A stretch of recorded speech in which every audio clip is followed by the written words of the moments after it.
ఇలా ఇలా పాడుకుంటూ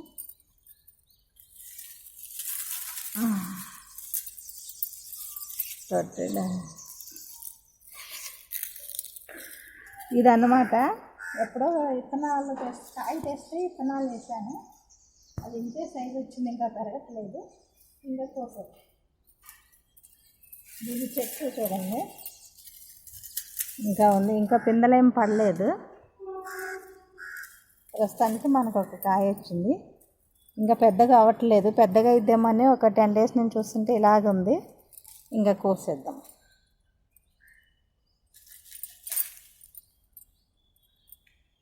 దీన్ని ఇప్పుడు కడిగి లోపల కోసి చూద్దాం ఎలా ఉంది.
పండింది, కాయేమో తయారైంది, సైజు ఇంకా ఇంతేనేమో, ఇంకా పెద్దగా అవ్వట్లేదు, కానీ లోపల ఎర్రగా వచ్చి కాయేమో తయారయ్యింది.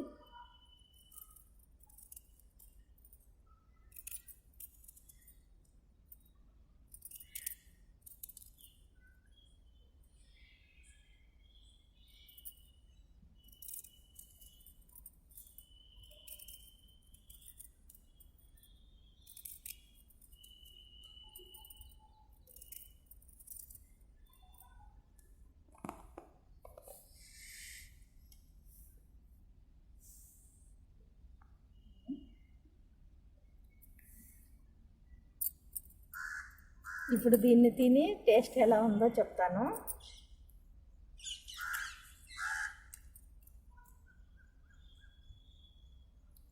చాలా బాగుంది, తియ్యగా ఉంది.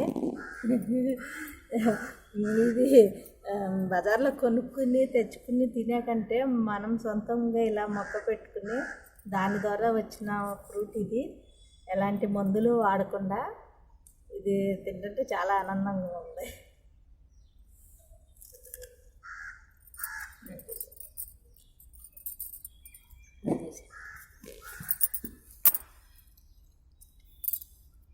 హలో, నేను కూడా తింటున్నాను, టేస్ట్ చూసి చెప్తా.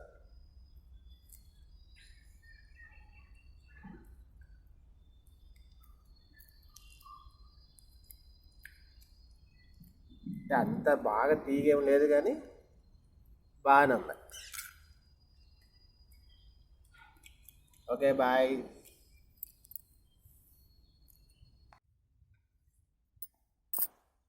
హాయ్ ఫ్రెండ్స్, ఈరోజు 11/2/2024 సండే. ఈరోజు మేము పైకి డాబా మీదకి వచ్చాము, మా మమ్మీ గార్డెన్ దగ్గరికి వచ్చాము. నేను ఒక విషయం చూసి చాలా ఆశ్చర్యపోయాను.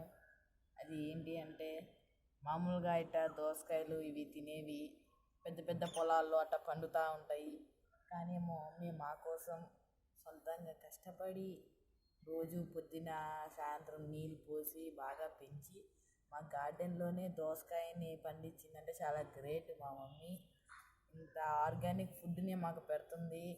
దోసకాయనే కాదు, ఇంకా చాలా చిక్కుడుకాయలు అవన్నీ చాలా పెడుతుంది మమ్మీ ఆర్గానిక్గా. సో నాకు చాలా సంతోషంగా ఉంది. ఇప్పుడు ఈ దోసకాయని తిని టేస్ట్ ఏందో మీకు చెప్తాను.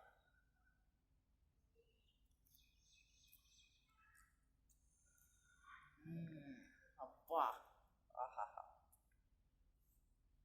ఇంత అద్భుతంగా ఉంది.